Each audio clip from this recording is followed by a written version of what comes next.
Next on Worcester News tonight, front lawns paved over. Some say it's because parking in the street causes problems, but the city is worried it's a bad look. Plus, keeping up with the growing demand, a behind-the-scenes view of the work being done at a cannabis cultivation facility in Worcester. Good evening and thanks for joining us. I'm Olivia Lemon. A nice day in the city today, but there is a chance of some snow showers overnight. Let's send it right over to meteorologist Tim Kelly for a first look at our forecast. Storms do not come more powerful than this, at least not in the middle of the nation. We have set records today for low pressure in Colorado and Kansas. Wind near Denver past 60 miles an hour. Wind at Colorado Springs past 95 miles an hour. It is a narrow blizzard on the west side. Severe weather on the east side. Then there's sunshine and warm air in Wichita in the dry slot. That storm stays away from us. We have a little low pressure system going across Vermont right now, and that has brought the clouds in, and there's a little bit of rain or snow coming out of the sky tonight. Overall, it's fairly quiet. It's close to cold enough that we may have some slippery spots. 11:30 in the morning, there's some snow going by southern New Hampshire. It can snow here for a few minutes. Then here's the problem. The sky does clear out a little bit before the sun comes up. When the clearing sky at sunrise allows a little bit of a cool down, so we could have some black ice around again tomorrow morning. But it evolves into quite a nice day. The wind is going to come in from the south. We're going to be in the 40s by lunchtime. Low 50s in a lot of spots by dinner time, and tomorrow night the temperature stays above freezing. So we're melting snow. There's a little bit of rain Friday. Nice looking, more seasonable St. Patrick's Day weekend forecast in a few minutes. A city ordinance is looking to stop homeowners from paving their front lawns. Residents say with the lack of parking nearby, they don't have much of a choice, but the city says it's not aesthetically pleasing. Our Anna Botari joins us now to explain. Anna?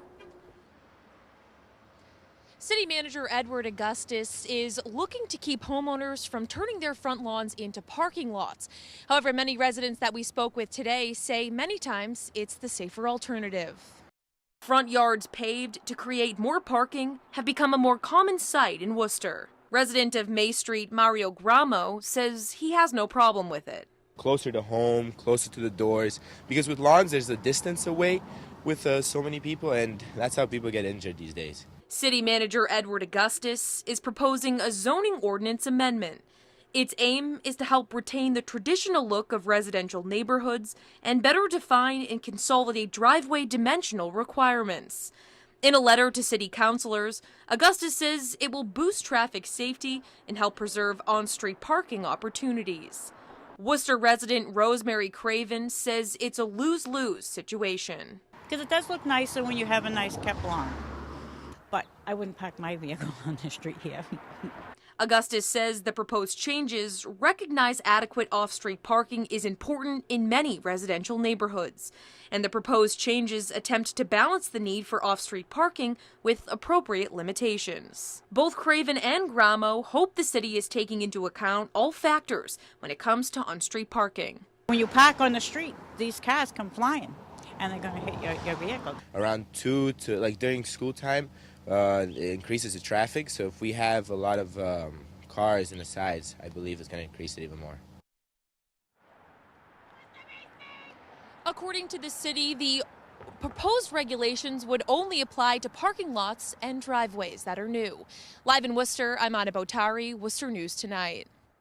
A Westborough nursing home is one of 7 accused of infractions leading to injury or death. Massachusetts Attorney General Maura Healey announced today a series of settlements with the homes, including the Beaumont Rehabilitation and Skilled Nursing Center in Westborough. The AG says a patient at one of the facilities died after becoming trapped in bed rails. Another patient died because they did not receive proper medication. The settlements include fines ranging from $30,000 to $200,000. The Worcester County District Attorney's Office speaking to seniors today about the proper disposal of prescription prescription medications. District Attorney Joseph Early Jr. formed the Central Mass Opioid Task Force in 2015. Since then, he's gone to several nursing homes, including the Whittier Rehabilitation Hospital in Westborough today, to talk about the growing abuse of opioids. The task force meets regularly to discuss ways the community and individuals can fight the opioid crisis. Hospital Administrator Rebecca Roman says talking to seniors about the safe disposal of unused legally prescribed opioid medications is important. Something where all ages can be impacted, and quite often seniors can become victims of sometimes they have the medications in their house. They're the ones that many times can be a target, both in the community and in their home. And the DA's office has received several state and federal grants to help fight against opioid addiction. We first reported last month about proposed state legislation to ban organized tackle football for players through 7th grade. While some coaches argue players need to learn the proper way to tackle at a young age, others say if they learn the fundamentals without the contact early on, brain injuries can be prevented. Our Gretchen LaRosa joins us live now to explain. Gretchen. Olivia, John Haverty has been a football player, coach, and fan his whole life. But even he is sounding the alarm about the dangers of the sport.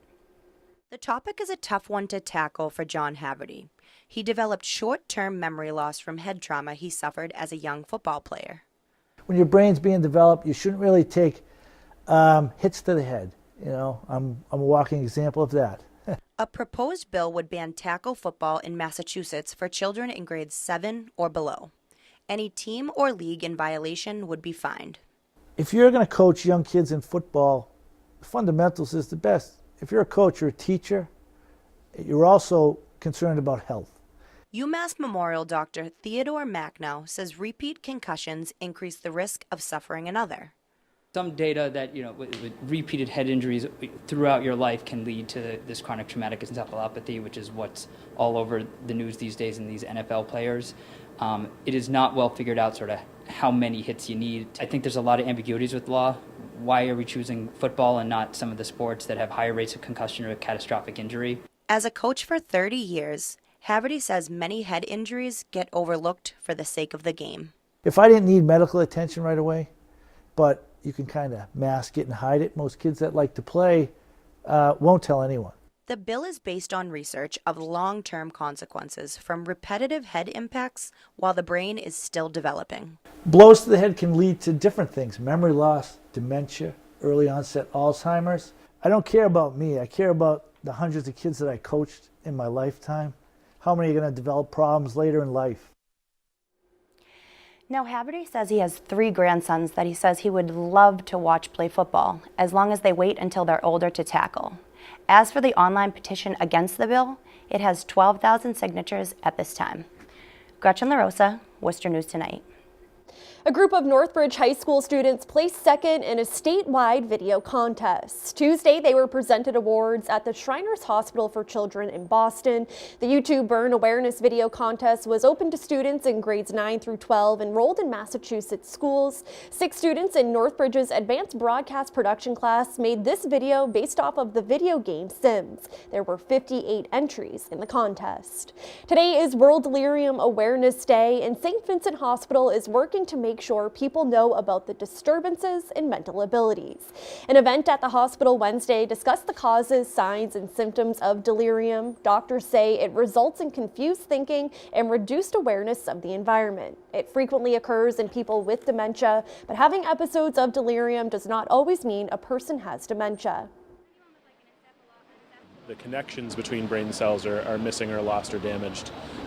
They're at risk for delirium. So they're already functioning suboptimally, submaximally, and then something like a urinary tract infection, a sedating medication, just being outside of their normal routine here in the hospital really knocks them for a loop. And doctors say delirium is preventable. They recommend things like stimulating the mind, sleeping well, and staying hydrated. A behind-the-scenes look at a marijuana production facility shows how much the industry is growing in Massachusetts. Both medical and medicinal marijuana are grown at Temescal. As our Rosalind Flaherty explains, the company plans to expand in the near future. Rows of marijuana are growing inside Temescal Wellness, a cannabis cultivation and product manufacturing facility in Worcester. We grow about 5,000 plants. Julia Dremaine gave us a tour of the 18,000 square foot facility. Temescal's director of corporate development says they grow 25 different strains of both medical and recreational marijuana, all of it regulated and tested before they sell it in their dispensaries or to others. This strain is quite white in appearance. We know it's done when the color indicates that it's at full maturity. This is the room where a majority of their plants are called mothers. They cut off a part of the plant and replant it to clone it. Which is a mature plant that we really like, whose genetics we want to pass on. The facility says it takes about 14 weeks from the clone to the finished flower product. And we actually have a 6-month production timeline when we think about taking cannabis either from a seed or from a clone and getting it onto the shelves. Joe Rosenthal extracts all the active ingredients from the cannabis plant and puts it into their products. The process itself is probably about 4 hours or so, and then the purge time after that is really what takes the most amount of time. Temescal employs 30 workers in their Worcester operation.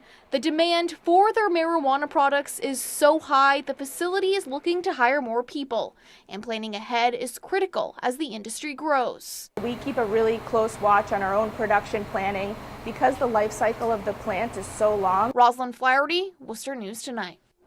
Friends and local restaurants are rallying around a man whose legs were severed in a crash last month.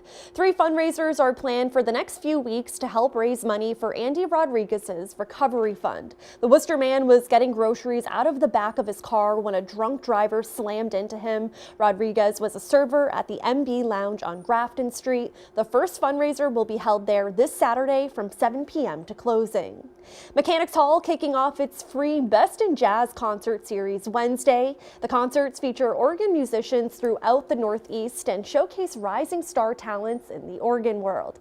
Today's show featured Damaris Gonzalez. He's a Cuban jazz pianist. He started his professional career at 16 as a pianist and composed with the Afro-Cuban jazz ensemble Diacra. The concerts are every Wednesday until April 10th. Doors open at 11:30 and the show starts at noon.